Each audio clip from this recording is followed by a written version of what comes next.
வணக்கம் நண்பர்களே, நம்ம சேனல் வினுவின் கதைகளுக்கு அனைவரையும் வரவேற்கிறேன்.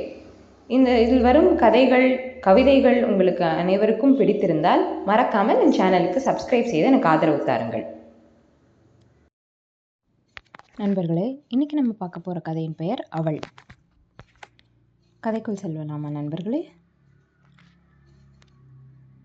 அது ஒரு விசித்திரமான சந்திப்பு என்றுதான் நினைக்கிறேன். அவளை 7 வருடங்களாக என் மனதில் எப்போதாவது சட்டென்று வந்து போகும் நினைவில் குடியிருந்தவளை லண்டனிலுள்ள ஹைட் பார்க்கில் ஒரு மாலை நேரத்தில் சந்திப்பேன் என்று நான் நினைக்கவில்லை. லண்டனில் என்னுடன் வேலை செய்யும் பல நர்ஸின் சுறுசுறுப்பில் மலர்ந்த புன்முறுவலில், பரிவு பொங்கும் சேவையில், ஆதரவான வார்த்தைகளில் அவள் அடிக்கடி என் நினைவுக்குள் வந்து போவாள். லண்டனுக்கு வரும் பல்வேறு நாட்டு மக்களின் கவனத்தை கவர்ந்த, அரசியல்வாதிகளுக்காக ஒரு மூலையில் மேடையமைத்து கொடுத்திருக்கும் ஹைட் பார்க்கில் மலர்கள் கொஞ்சும் தடாகத்துக்கு முன்னால் உள்ள பெஞ்சில் அவள் உட்கார்ந்திருப்பதை நான் கனவிலும் எதிர்பார்க்கவில்லை. ஒரு விதத்தில் நான் இன்று பார்க்குக்கு தனியாக வந்தது நல்ல விடயம் என்று நினைக்கிறேன். என் மனைவியில் உள்ள கோபத்தில் தனியாக எங்கேயாவது காலார மனமாற திரிய வேண்டும் போல் இருந்தது. இப்போது இவளை காணும் வரை என் மனதில் எனது வாழ்க்கையை நினைத்து குழம்பிக் கொண்டிருந்தேன். அந்த குழப்பத்தில் என் மனைவியை திட்டிக் கொண்டிருந்தேன். எங்களுக்குள் நடந்த தர்க்கம் இந்த நிமிடம் வரை எனது மனதை குழப்பிக் கொண்டிருந்தது. எனது மனைவி ஒரு பர்த்டே பார்ட்டிக்கு வர சொல்லி கூப்பிட்டாள். நான் ஒரு டாக்டர். லண்டன் ஹாஸ்பிட்டல் ஒன்றில் கேஷுவாலிட்டி டிபார்ட்மெண்ட்டில் வேலை செய்கிறேன். ஓயாத வேலையால் களைத்து வந்திருந்த போது யாரோ தெரிந்தவர்களின் பிள்ளையின் முதலாவது பர்த்டே பார்ட்டிக்கு போக என்னை எனது மனைவி கேட்டபோது வேலை களைப்பில் வந்த நான் வர முடியாது என்று சொன்னதால் சண்டை வந்தது. ஏன் மற்றவர்களின் திருப்திக்காக வேடம் போட வேண்டும்? சந்தோஷமாக இருப்பது மனித உரிமையாம். எனது மனைவி வாதம் செய்தாள். சரி, உனது சந்தோஷத்தில் நான் தலையிட விரும்பவில்லை, நீ தனியாக போகலாம் என்று சொன்னேன். அவள் தனியாகச் சென்றாள். அவருக்கு இன்று டியூட்டி என்று அங்கு பார்ட்டிக்கு வந்திருப்பவர்களிடம் சொல்லியிருப்பாள். லண்டனில் டாக்டராக இருப்பது எவ்வளவு கஷ்டம் என்று தெரிந்தவர்கள் அவள் சொல்வதை ஒப்புக்கொள்வார்கள். ஆனால் எனக்கு பிள்ளைகளின் பிறந்த நாளை சாட்டாக வைத்து குடித்து கும்மாளம் போடுவது பிடிக்காது. வேலையால் ஓய்வாக இருக்கும்போது எங்காவது ஒரு நல்ல இடம் போக வேண்டும், அல்லது ஒரு நல்ல நாடகம் பார்க்க வேண்டும், அல்லது ஏதோ ஒரு புத்தகம் படிக்க வேண்டும் என்று நான் யோசித்தால் அது எனது மனைவியின் திட்டத்தால் பாழாகிவிடும். அவள் எப்போதும் யாரோ ஒருத்தரின் பர்த்டே அல்லது சாமர்த்திய சடங்கு பார்ட்டி என்று ஒரு பெரிய லிஸ்டை வைத்திருப்பாள். ஒரு காலத்தில் தமிழ் சமுதாயத்தில் நெருங்கிய குடும்பத்தினரின் ஆசீர்வாதத்துடன் நடந்த சடங்குகள் இன்று லண்டனில் பணச்சடங்காகிவிட்டதால் அவற்றுக்கு போவது சமூக கடமையாக நினைக்கிறாள் எனது மனைவி. அப்படி ஊதாரி செலவு செய்வதை இலங்கையில் பட்டினியால் வாடும் குழந்தைகளுக்கு கொடுத்தால் என்ன என்று நான் கேட்டால் பெரிய தர்க்கம் வரும். சில வேளைகளில் நான் கணவன் என்ற எனது அதிகாரத்தை சாடையாக காட்ட வெளிக்கிட்டால் அவள் இலக்காரமாக பேசுவாள். அவள் எனக்கு தகப்பன் தந்த பெரும் தொகை சீதன பணத்தை மறைமுகமாக சொல்லி காட்டுவாள். என்ன துள்ளுகிறீர்கள்? நீங்கள் சொல்வதையெல்லாம் நான் உங்கள் அடிமை மாதிரி கேட்டுக்கொண்டிருக்கவா? அப்பா உங்களுக்கு அவ்வளவு பணம் தந்தார் என்று விளையாட்டாக கேட்பது போர் கேட்பாள். அவள் கேட்பதன் அர்த்தங்கள் எனக்கு புரியும். அவளின் குடும்பம் தந்த பணம்தான் என்னை மேற்படிப்புக்காக லண்டனுக்கு அனுப்பியது. எனது தம்பிகளின் படிப்புக்கும் உதவியது. எனது தங்கை நல்ல இடத்தில் திருமணம் செய்து கொள்ள உதவியது. நாங்கள் மிகவும் கௌரவமான தம்பதிகள். அவள் கொழும்பிலுள்ள ஒரு பெரிய முதலாளியின் மகள். அவள் பிறந்த காலத்தில் அவள் தாய் போன்ற பணக்கார பெண்கள், கொழும்பில் பெரிய வர்க்கத்தை சேர்ந்த பெண்மணிகள் கணவர்கள் பணம் சேர்க்கும் முயற்சியில் பிஸியாக இருக்கும்போது மிகவும் சுதந்திரமாக வாழ்ந்தவர்கள். எனக்கு என் மனைவி வாழ்ந்த மேற்தட்டு வாழ்க்கை தெரியும். அதற்குள் என்னை அவள் இழுத்துவிட எடுக்கும் முயற்சிகள் எனது வேலையுடன் முரண்படுவதை அவளால் சகிக்க முடியாதிருக்கிறது. எனது தந்தை ஒரு அரசாங்க உத்தியோகத்தாரிலிருந்து மிகவும் கஷ்டமான வாழ்க்கையை நடத்தி என்னை பெரிய படிப்பு படிக்க உதவியவர். இன்று எனது மனைவி எனது நச்சரிப்புக்காக என்னுடன் இந்த பார்க்குக்கு வந்திருந்தால் இவளை சந்தித்திருக்க முடியுமா? அல்லது சந்தித்திருந்தாலும் ஒரு வார்த்தை பேசியிருக்க முடியுமா? இந்த பார்க் ஒரு காலத்தில் பிரித்தானிய அரசம் பரம்பரையின் வேட்டைக்கடாவிலிருந்து இன்று ஒரு பார்க்கின் ஒரு மூலையில் மகாராணியின் பக்கிங்ஹாம் மாளிகையும் அடுத்த பகுதியில் அவர்களின் அடுத்த தலைமுறை வாழும் கென்சிங்டன் மாளிகையும் இருக்கின்றன. நான் அங்கு தனியாக நடந்து கொண்டிருந்தேன். இந்த பார்க்கில் என்னை போல் பலர் தனியாக நடந்து கொண்டிருக்கிறார்கள். அவளர்கள் பலர் வேற்று நாட்டிலிருந்து வந்த உல்லாச பிரயாணிகள், அல்லது லண்டனில் படிக்கும் மாணவர்கள், அல்லது தனியாக நடந்து சிந்தனையை சீர்படுத்தும் கலைஞர்கள், கவிஞர்களாக இருக்கலாம். அவள் அந்த பெஞ்சில் பேப்பர் படித்தபடி உட்கார்ந்திருந்தாள். அவள் வெளியிடல குளிர் போட்டிருந்ததால் ஓவர்கோட்டுக்குள்ளால் அவர் கட்டியிருந்த சேலைக்கரை தரை தட்டி கிடந்தது. ஒரு இந்திய இலங்கை பெண்ணாக இருக்கலாம் என்று நினைத்தபடி நடந்தேன். பத்திரிகையை பிடித்திருந்த கைகள் யாரையோ ஞாபகப்படுத்தின, அல்லது ஞாபகப்படுத்தியதாக நினைத்து கொண்டேன். என் இதயத்தை ஏதோ சுண்டுகிறது. அவளை தாண்டி சென்ற நான் என்னை அறியாமல் சாடையாக திரும்பி பார்க்கிறேன். அவளுக்கு பக்கத்தில் விளையாடிக் கொண்டிருந்த குழந்தைக்கு ஏதோ சொல்லிக் கொண்டிருக்கும் அந்த குரல். நான் சுவற்றில் அடித்து வைத்த ஆணி போல் அப்படியே நின்று அவளை நோக்கினேன். எனது நிழல் அவரில் பட்டதும் அவள் என்னை நிமிர்ந்து பார்த்தாள். Hello doctor. அந்த புன்முறுவல் அழியாத ஒரு கலைப்படைப்பு. நான் ஹலோ என்கிறேன். என் குரல் அவளுக்கு கேட்டிருக்குமோ தெரியாது. எனது வார்த்தைகள் தொண்டைக்குள் சிக்கிவிட்டன. அந்த அளவுக்கு நான் ஆச்சரியத்தால் திகைத்து விட்டேன். என் ஆச்சரியம் அவளுக்கு சிரிப்பை தந்ததோ என்னவோ. அவள் மெல்லமாக சிரித்தாள். அவள் சிரிப்பு மல்லிகை குலுங்குவதை ஞாபகப்படுத்துவேன். நானும் சிரித்தேன். நான் ஒவ்வொரு நாளும் எனது நோயாளிகளை பார்த்து சிரிக்கும் உத்தியோகபூர்வமான சிரிப்பல்ல அது. எனது அகமும் முகமும் மலர்ந்த சிரிப்பு. நான் இன்று லண்டனில் உத்தியோகம் பார்க்கும் ஒரு பெரிய டாக்டர். அவள் என்னுடன் ஒரு காலத்தில் ஒன்றாக வேலை செய்த நர்ஸ். நான் நினைத்தால் ஹலோ என்ற ஒரு வார்த்தையை உதிர்த்துவிட்டு அங்கிருந்து நகர்ந்து போயிருக்கலாம். அது என்னால் முடியாது என்பது என் மனசாட்சிக்கு மட்டும்தான் தெரியும். நாங்கள் ஒரு நாளும் காதலர்களாக இருக்கவில்லை. இருந்தாலும் எங்களுக்கிடையில் நாங்கள் இருவரும் வாய்விட்டு சொல்லாமல் மனம் தெரிந்து பழகிய பின் நீர் சிந்தி அழாமல் நெஞ்சுருகி பிரிந்த உறவு இது. பகலில் பார்த்த மலர் முகம் இரவின் கனவில் வந்து என் இளமையை வதைக்கப் பண்ணிய உறவு அது. எனது வாழ்வின் இறுதி நாட்களில் எனது வாழ்க்கை ஏனோதானோ என்றிருந்தது என்று நினைத்து கொண்டு செத்துத் தொலைக்காமல் ஆத்மீக ரீதியாக ஒருத்தியின் அன்பை கவர்ந்த பழகிய அந்த உறவில் காதல் என்றால் என்ன என்று புரிந்து கொண்ட நிம்மதியின் ஜுவாலையாக என்னுடன் கலக்கும் உறவு அது. அது அவளுக்கு தெரியுமோ என்னவோ தெரியாது. அவை எனக்குள் புதைத்து கொண்ட புனித ஞாபகங்கள் அவை. 7 வருடங்களுக்கு பின் அந்நிய நாட்டில் தனிமையில் எதிர்பாராத நிலையில் சந்தித்து கொண்ட தவிப்பின் தர்மசங்கடமான அதிர்ச்சியிலிருந்து இருவரும் மீள 1-2 நிமிடங்கள் எடுத்தன. அவள் என்றுமே அவளின் உணர்ச்சிகளை காட்டிக்கொள்ளவில்லை. தன் தவிப்பை என்னிடமிருந்து மறைக்க அந்த குழந்தையின் மீது பார்வையை செலுத்தினாள். அந்த குழந்தை அவளின் குழந்தையாகத்தான் இருக்கும். அந்த சிரிக்கும் கண்கள் இவள் பரம்பரைக்குத்தான் சொந்தம். அந்த பார்க் நிறைய மனிதர்கள். நாங்கள் இருவரும் சில நிமிடங்கள் மௌனமாகவே இருந்தோம். அவளை பிரிந்த காலத்தில் மனம் விட்டு பேச முடியாத விடயங்களை வாழ்க்கை தந்த அனுபவத்தின் முதிர்ச்சியில் இன்று அவளிடம் மனம் விட்டு பேச வேண்டும் போல் என்னை அறியாமல் எனக்குள் ஒரு ஆவேசம் வந்தது. ஆனால் பழைய நினைவுகளை தேவையில்லாமல் கிண்டி அவளையும் உன்னையும் குழப்பாதே என்று என் அடிமனம் ஆணையிட்டது. அவளுடன் எதை பேசுவது? முன்பின் தெரியாத மனிதர்களை சந்தித்து அல்லது என்ன விடயத்தை பற்றி பேசுவது என்று தெரியாத தர்மசங்கடமான நேரங்களில் ஆங்கிலேயர்கள் காலநீரை பற்றி பேசுவார்கள். அப்படி பேசி பழகிய எனக்கு அந்த விடயம் சற்றென்று வாயில் வந்துவிட்டது. இது பங்குனி மாதம், குளிர் குறைந்து கொண்டு போகும் மாதம். இந்த பிற்பகல் நேரத்தில் இலங்கையின் முற்பகல் 10 மணி வெயில் அடிக்கிறது. ஆனால் சாடையான குளிர்காற்றால் வெயிலின் உஷ்ணம் தெரியவில்லை. தூரத்தில் உள்ள பேச்சாளர்கள் மூலையில் ஸ்பீக்கர் கோணர்களில் ஒரு அரசியல்வாதி முதலாளித்துவத்தின் அந்திம காலம் பற்றி மிக ஆவேசமாக பேசுவதை அங்கு குவிந்திருக்கும் பல நாட்டு மக்களும் கேட்டு கைத்தட்டுகிறார்கள் அல்லது அந்த பேச்சாளருடன் தர்க்கம் செய்கிறார்கள். நாகரிகம் என்ற பெயரில் பலதரப்பட்ட உடை அலங்கார, முக அலங்கார, தலை அலங்காரங்களுடன் பவனி வரும் ஹிப்பிகள் அல்லது ஃபங்க் எனப்படும் வித்தியாசமான இளம் தலைமுறையினர் அவள் குழந்தை பார்த்து கைகொட்டி சிரிக்கிறது. நாங்கள் சந்தித்து சில நிமிடங்களாகிவிட்டன. நான் இன்னும் நின்று கொண்டிருக்கிறேன். அவள் இருக்கும் பெஞ்சில் நான் உட்கார்வதற்கு அவள் நகர்ந்து கொடுக்கிறாள். இருவரின் மௌனத்தையும் எப்படி குளிர் என்ற கேள்வியுடன் நான் முடித்து வைக்கிறேன். பரவாயில்லை, ஆனாலும் இந்த வருடம் குளிர் போன வருடம் மாதிரி அவ்வளவாக இல்லை என்று தான் நினைக்கிறேன். அவளும் எதையாவது பேச வேண்டும் என்பதற்காக பேசுகிறாள் என்று அப்பட்டமாக தெரிந்தது. ஆனாலும் இது ஒரு நல்ல மாலை நேரம். நான் அப்படி சொன்னது எனக்கு பிடித்தது. 7 வருடங்களுக்கு பின் அவளை கண்டிருக்கிறேன். அது நல்ல மாலை நேரம் இல்லாமல் இருக்க முடியுமா?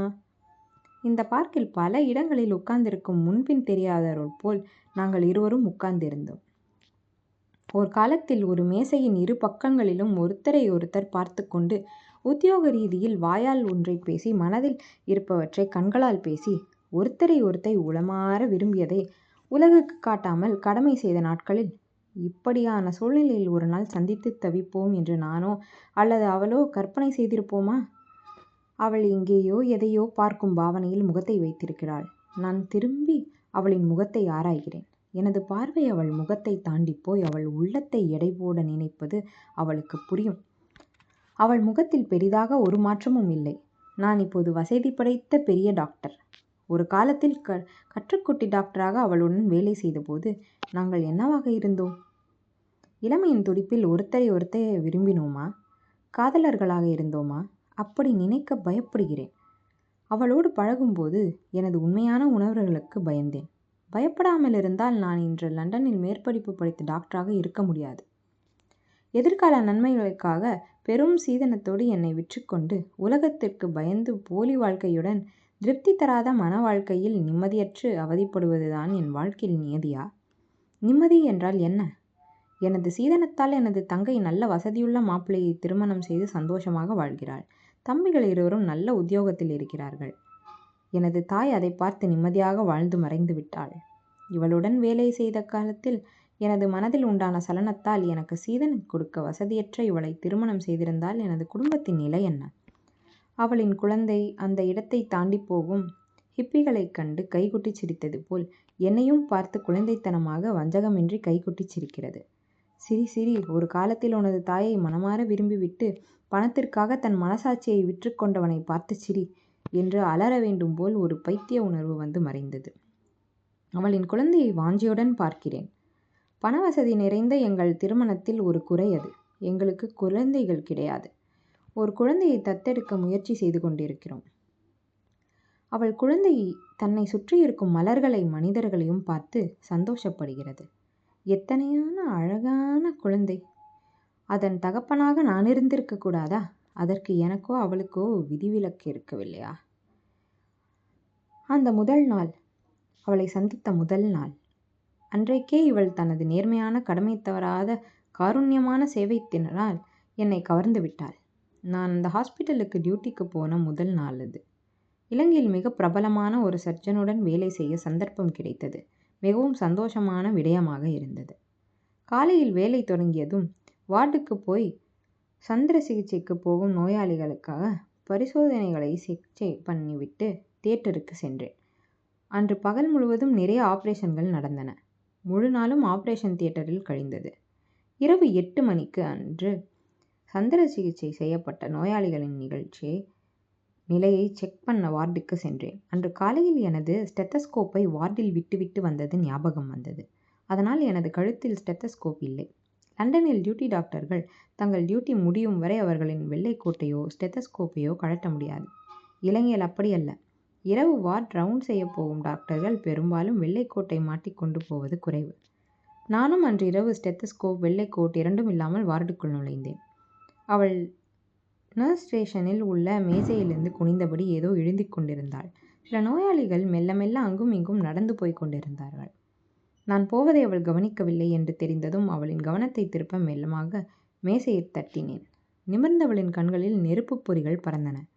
நேரம் தவறி அல்லது காவலாளிக்கு லஞ்ச் கொடுத்துவிட்டு நோயாளியை பார்க்க வந்த பார்வையாளர்கள் ஒருத்தரென என்னை நினைத்து விட்டாள் என்பது அவளின் அக்னி பறக்கும் பார்வையில் பிரதிபலித்தது. பார்த்தால் படித்தவர் போல் இருக்கிறீர்கள். இப்படி நேரங்கெட்ட நேரத்தில் ஒரு சந்திர சிகிச்சை வார்டுக்குள் நுழையக்கூடாது என்று உங்களுக்கு தெரியாதா? அவள் கடமையுணர்ச்சியில் என்னிடம் கர்ஜித்த போது நான் திடுக்கிட்டு விட்டேன். அவளிடம் எனது உத்தியோக தோரணையில் வராதற்கு மன்னிப்பு கேட்க வேண்டும் போல் உடனடியாக தோன்றினாலும் எனது ஆண்மை அவளிடம் மன்னிப்பு கேட்க மறுத்தது. நான் புதிதாக சேர்ந்த டாக்டர் என்று சொன்னேன். எனது பெயர் அவளுக்கு பக்கத்தில் உள்ள டியூட்டி டாக்டர்கள் லிஸ்டில் கிடந்ததை சுட்டிக்காட்டினேன். அந்த சந்தர்ப்பத்தில் அவளில் வந்த கோபம் எனது மனதில் குறுகுறுத்து கொண்டிருந்தது. ஓ, நீங்கள்தான் இன்று வேலை தொடங்கிய புது டாக்டரா? நான் யாரோ நோயாளியை பார்க்க வந்த விசிட்டர் என்று நினைத்து விட்டேன். எனது பெயர் ஷாவ் நர்ஸ் கருணா. அவள் அறிமுகம் செய்து கொண்டாள். அவள் மன்னிப்பு கேட்டாள். ஆனாலும் உத்தியோக தோரணைக்கேற்ற உறுப்புகளுடன் வந்து பிரச்சனை தருவது சரியில்லை என்று அழுத்தம் திருத்தமாக சொன்னாள். அன்று பகல் ஆபரேஷன் செய்த ஒரு நோயாளியின் நிலை சரியில்லாததால் அன்றிரவு முழு நேரமும் அந்த வார்டிலேயே நிற்க வேண்டி வந்தது. எனக்கு அன்று எனது புது வேலையின் முதலிரவு.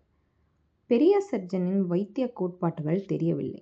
ஒவ்வொரு சர்ஜனும் ஒவ்வொரு விதமாக தங்கள் வைத்திய முறைகளை கையாள்வார்கள். அந்த வார்டில் அந்த சர்ஜனுடன் அவள் வேலை செய்த அனுபவத்தால் எனக்கு அன்று நிறைய உதவி செய்தாள்.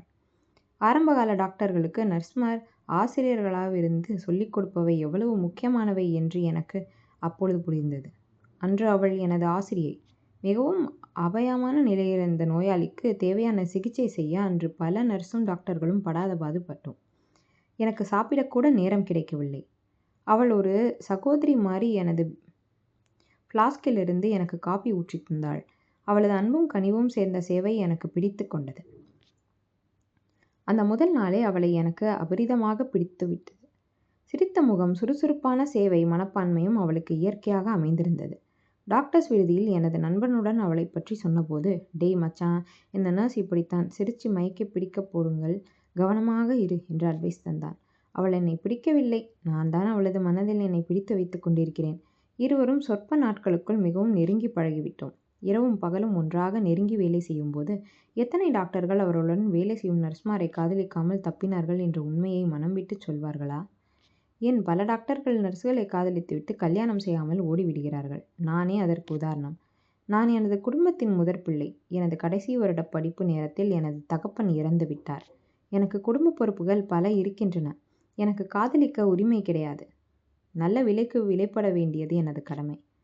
இளம் டாக்டர்களினதும் தாதிமாரினதும் நெருக்கமான வேலை செய்யும் வாழ்க்கை முள்ளில் நடப்பதற்கு சமம்.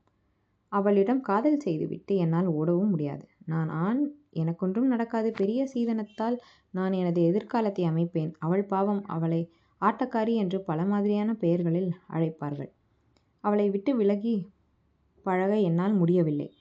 சில வேளை அவளை கண்டு விழித்திருக்கிறேன். அவள் நைட் டியூட்டி போயிருந்தால் ஏதோ ஒரு சாக்கு சொல்லிவிட்டு வார்டுக்கு போவேன். அவள் குறும்புத்தனமாக சிரிப்பாள். என்ன டியூட்டி என்ற கனவு கண்டீர்களா என்று வேடிக்கை செய்வாள். உன்னை கனவு கண்டு ஓடி வந்தேன் என்று சொல்லிவிட்டு நாணத்தால் அவள் முகம் சிவப்பதை பார்க்க துடிப்பேன். ஆனால் எனது கௌரவம் அப்படி நேர்மையாக என் மனதை திறந்து உண்மை சொல்லவிடாது. இன்றைக்கு ஆபரேஷன் செய்த நோயாளி எப்படி இருக்கிறார் என்று பார்க்க வந்தேன். நான் வென்று விழுங்கி பொய் சொல்வது அவளுக்கு தெரியும். நீங்கள் இன்று டியூட்டி இல்லை, இப்படி கண்ட நேரத்தில் வந்தால் பார்ப்பவர்கள் என்ன சொல்வார்கள்? அவள் மெல்ல முணுமுணுப்பாள். நான் யாருக்கு பயப்பட வேண்டும்? நான் சொல்வேன். இப்போது உங்கள் சிகிச்சை யாருக்கும் தேவையில்லை. அவள் குறும்பாக சிரிப்பாள். நான் என் தேவைக்கு வந்தேன். நான் வேடிக்கையாக சொன்னேன். என் தேவை என்ன? என் மனதுக்குள் போராடினேன். அவளை எப்படி என் மனதிலிருந்து அகற்றுவது?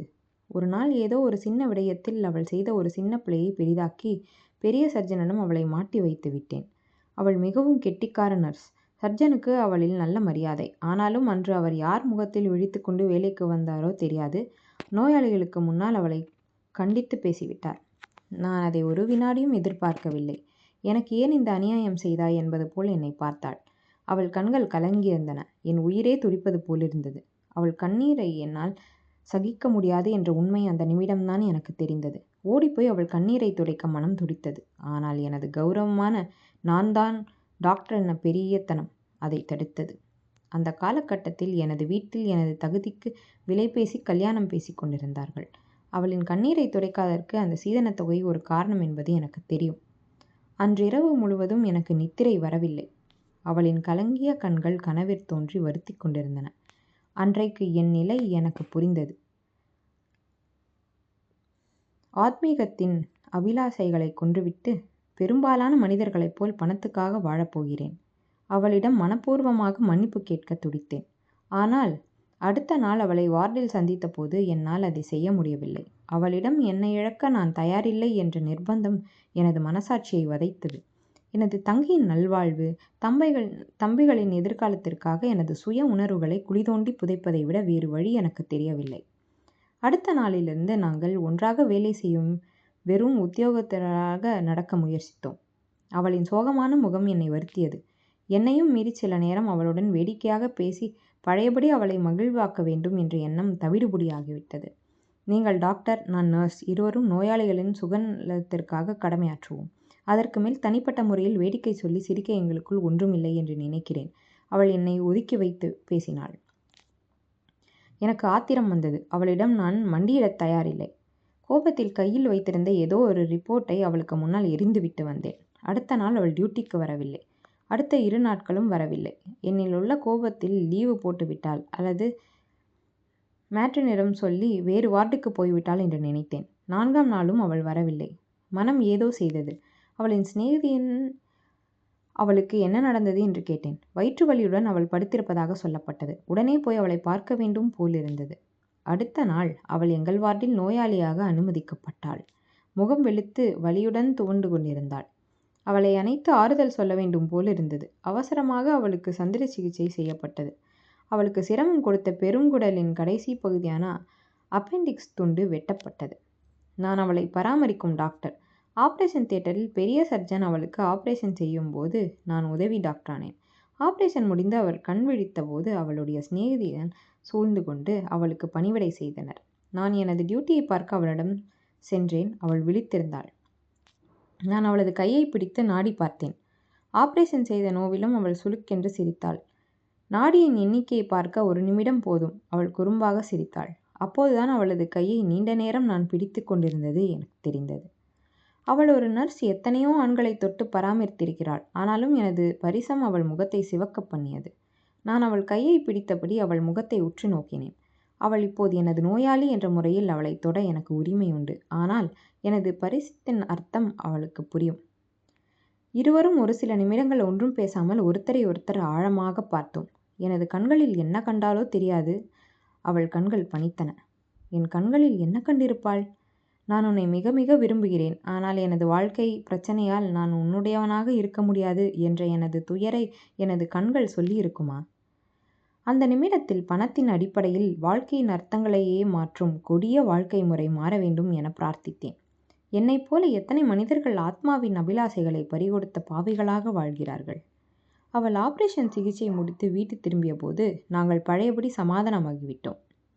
எனது கல்யாணம் சரிவந்ததும், எனக்கு பிரம்மாண்டமான சீதனம் கிடைத்ததும், நான் லண்டனுக்கு போகவிருப்பதும் அங்கு எல்லோருக்கும் தெரிந்த ரகசியமாகிவிட்டது.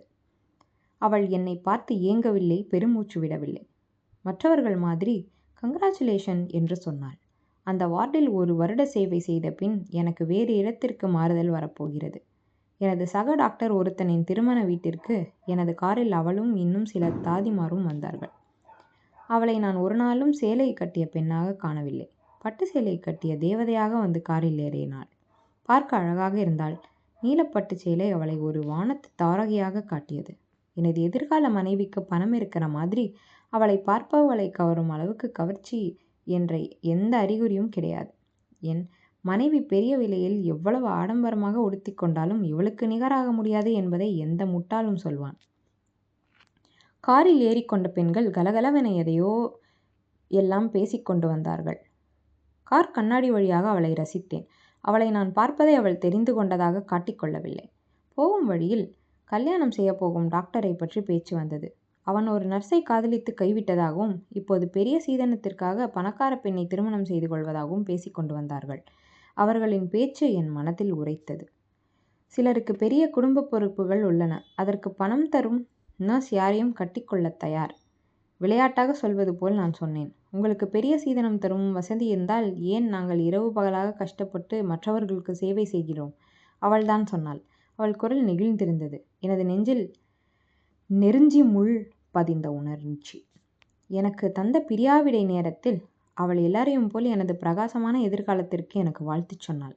அவள் கண்கள் குளமாயிருந்தன. காரில் அடிபட்டு காயம் வந்த எனது நோயாளி ஒருத்தனுக்கு தையல் போடும்போது அவள் சொன்னாள், நீங்கள் ஒரு சர்ஜனாக இருந்தால் நல்ல பெயர் எடுப்பீர்கள். சிதிலமடைந்த தசையை இவ்வளவு சீராக தைக்கிறீர்கள். உங்களிடம் அந்த நோயாளிகள் பெரும்பாலும் நல்ல குணமடைந்து வீட்டுக்கு போகிறார்கள். நீங்கள் ஒரு நல்ல கைராசிக்காரன் என்று பாராட்டினாள். நீ எனது நர்ஸாக என்னுடன் இருந்தால் எனக்கு எப்போதும் நல்ல கைராசி இருக்கும் என்று நினைக்கிறேன் என்று நான் சொன்னேன். நாங்கள் இனி சந்தித்துக் கொள்வோம் என்று நான் நினைக்கவில்லை. இதுதான் எனது பிரியாவிடை அன்று அவள் சொன்ன கடைசி வார்த்தைகள். இன்று 7 வருடங்களுக்கு பின் சந்தித்திருக்கிறோம். நேரம் ஓடிக்கொண்டிருக்கிறது. குளிர் கூடிக்கொண்டு வருகிறது. என்னை பற்றி கேட்க மாட்டாளா என்று மனம் ஏங்கியது.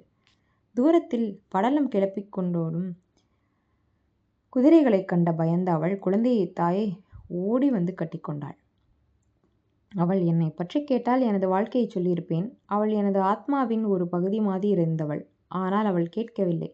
அவள் நல்ல நிலையில் இருக்கிறாள் என்பது அவளை பார்த்ததும் புரிந்தது. பழைய மாதிரி அவள் என்னுடன் பேச வேண்டும் என்று நினைப்பது முட்டாள்தனமாகப்பட்டது. அவளை பற்றி அவளிடமிருந்து அறிய, எப்போது லண்டனுக்கு வந்தீர்கள் என்று கேட்டேன். எனது கணவரின் மேற்படிப்புக்காக 5 வருடங்களுக்கு முன் லண்டனுக்கு வந்தோம். நான் லண்டனுக்கு வந்த 4 வருடங்களாகின. அவள் எனக்கு முதலே லண்டனே வந்திருக்கிறாள். லண்டனுக்கு மேற்படிப்புக்கு தானே நான் பெரிய சீதனத்தில் என்னை விற்றுக்கொண்டேன். மனைவியிடம் தகராறு பட்டுக்கொண்டு நான் தனியாக பார்க்குக்கு வந்தது போல் இவளும். உங்கள் கணவர் எங்கே? அவரின் தாய்க்கு சுகமில்லை, ஊருக்கு போயிருக்கிறார். மகனுக்கு சுகமில்லாதபடியால் நான் போகவில்லை. நான் குழந்தையை பார்க்கிறேன். துடிப்பான குழந்தை.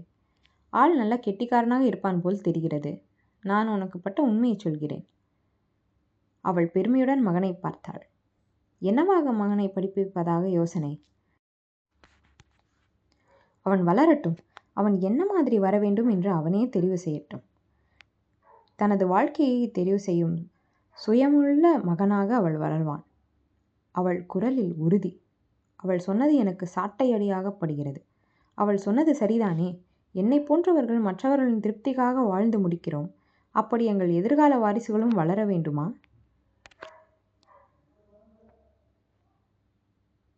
கதை முடிவுற்றது நண்பர்களே.